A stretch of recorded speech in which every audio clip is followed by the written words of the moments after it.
Joining us now on Indiana in the Morning, we have the director and the cast of The Effect of Gamma Rays on Man in the Moon Marigolds. That's the next play coming to the Philadelphia Street Theater for the Indiana Players. Everyone, good morning. Good morning, Josh. All right, let's have everybody introduce themselves. We'll start over here with, I believe, the director of the show. Absolutely. My name is Yvette Henry, and as you said, I directed the show. All right, and next up? My name is Heather Ash, and I'm playing Beatrice Hunsdorfer, a mother in this play. All right, and next? My name is Audrea Barbara, and I'm playing Tilly Hunsdorfer in the play. Okay, and finally? My name is Allie Coker, and I'm playing Ruth Hunsdorfer. All right, now I'm going to ask, because I am the theater rat here.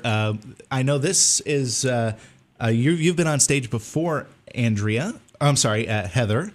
I have not been on stage. My daughter has been on stage several times. Okay, yes, and that's where I saw you. That's where I saw you before for that, and also in play rehearsals for It's a Wonderful Life, I believe. Yes, because my son was in that production. Okay, but this is your first time then, huh? Correct. And now what's it like getting to experience what your children have been experiencing in this onstage world? It has been very fun. I haven't been on a stage in 20 years. Wow. And it's been delightful. But also, I got my script from Yvette, and then I started highlighting.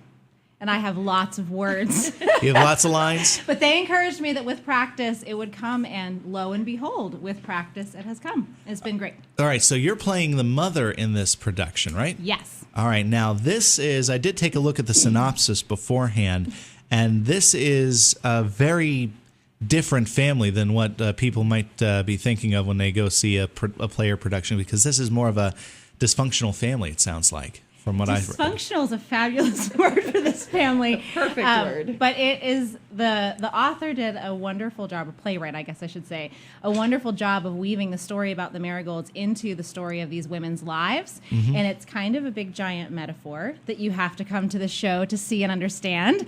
And it's highly dysfunctional, but you get little bits and pieces of why each character acts the way that she does. All right. Well, let's go on to Andrea. Andrea, maybe you can tell us a little bit about your character once again. My character is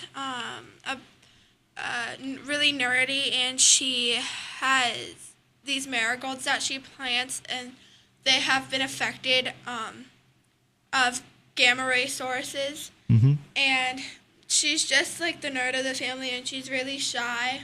Ardrea, is this your first time on stage, though? No, it's not. It's my third play with Indiana Players.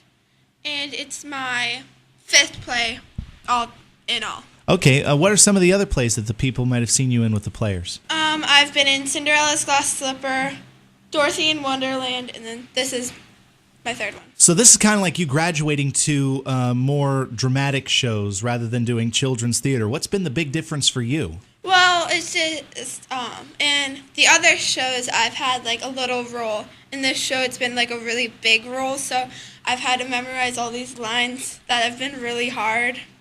All right. Are there any others that are in the cast that we don't have here today, or is it just the three women on stage? No, there are two other women, so it is actually a cast of all women. Oh, wow. We do have one other speaking part, which is Heather's daughter, Elizabeth, who is playing Janice Vickery, one of the competitors in a science fair. Mm-hmm. And then we also have Laura McLean, who we dragged onto the stage for her first show. In a non-speaking role, she gets to play Nanny, who is an elderly boarder in the house. Okay, let's go to Allie now. Let's swing the mic around over to you. Allie, I know you've been involved with the Players a lot. Just a couple shows. Just a couple just shows? A few. How many shows? Just wondering. Ooh. Can you count back? I don't know if I can math that well, but I've been in shows. I am a sophomore in high school, and I've been in shows with the Players since I was in first grade. And do you also do shows with the school's drama department as well? I used to, but it's been too conflicting with sports and doing the shows here. I understand that. Sometimes the schedules do intersect like that.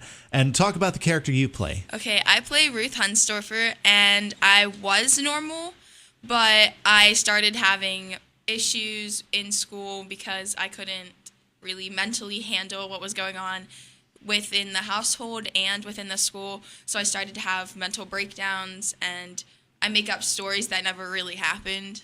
and talk about them on and on and on, even though no one cares. All right. Did you find that you had to research some of this stuff? I know a lot of actors do research on things and try to look things up if they don't understand them. I had to do a little bit, but just on like the types of flowers, because I wasn't sure. I was like, what are these flowers? And like what gamma ray sources would actually do to the flowers. Okay, so you actually got into what the title's talking about in this case.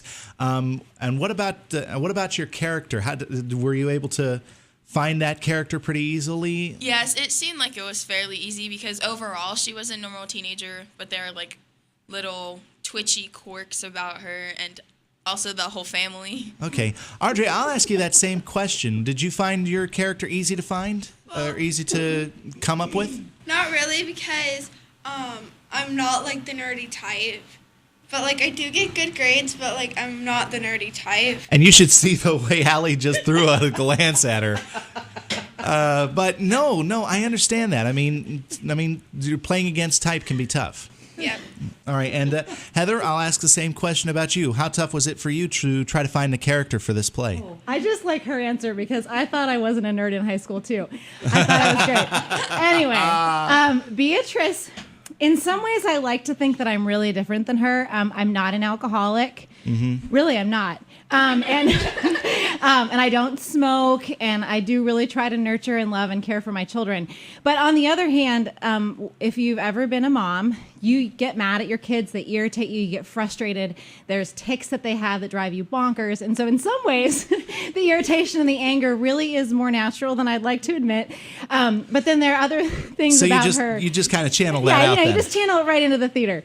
But then there are other things about her. I think my attitude toward her is very one of great compassion and pity almost, because her life is kind of pathetic, and the way that she's responded to the things that have happened to her have led her down one path. And I just desperately want to like come alongside her and be like, no, like there's another way. Let's encourage each other and be loving and kind to mothers. But I can't do that because she's not real. Yvette, this is, of course, the Player's 40th season. This was one of the plays that has been done before and was a great success in the past. Were you the director of it in the past? Oh, gosh, no. Okay, just asking. I'm kind of nervous because I believe that Mary Jo Bowes directed this. Okay. When it was done in the past. And sorry, Mary Jo, if you don't like how I did this. I'm going to speak directly to you. I'm a little actually nervous about the fact that this was done during the 40 seasons and that I'm redoing it so people who maybe saw it in the past who are seeing it again. We'll see what they think. Might be a fresh take. Yvette is a wonderful director. Okay. Aww. Oh, that's nice to say. Now, we have a loving family, a loving theater family. I think here, with a small, I think with a small cast, you do kind of get that, though. We do. It was very different. This is my second show that I've directed. The first one was a children's musical, which my daughter and Audrea were also in. And it is very different. I think they could probably attest to that because there's so many different scenes and pieces of music and dancing and so many kids. Mm-hmm. And then with this, it's so much more about the emotions and it's so much more about the relationships between the characters. And I think we really did truly build a nice theater family during our time of producing this one. All right. Well, let's get down to the business at hand. When is the play going to debut? It debuts actually this Friday night, okay, which is I always say the wrong date, 19th. So we have the 19th, the 20th, and the 21st, and then the 26th, 27th, and 28th. So we have shows at 7:30 on Friday and Saturday nights and at 2:30 on Sunday afternoons. And how can people get tickets? They can get tickets by coming to the door and purchasing at the door. They can go online to ShowClix. They can also go to the Indiana Players website and order tickets on there, which is the indianaplayers.com. All right. Yvette, Heather, Audrea, and Allie, thank you all very much for coming in for Indiana in the Morning this morning, and I wish you all the best of success. Break a leg out there. Thank you, Josh.